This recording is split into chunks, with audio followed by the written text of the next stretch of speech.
घुट घुट के जिया ताने आंसू रोज पिया ताने ये प्रेम जीव के काल हो गए कहना मोहब्बत में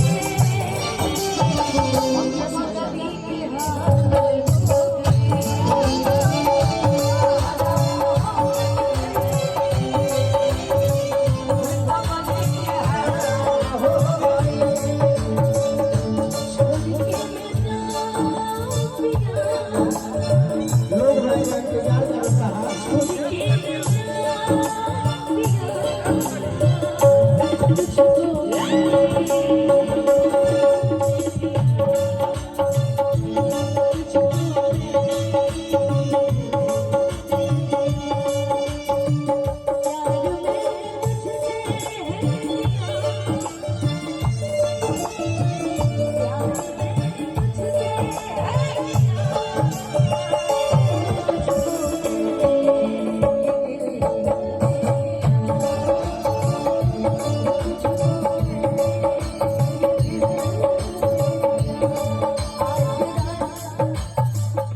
कम नहीं करना है, बस हम लोग का बढ़ा देंगे। ज्यादा बढ़ गया।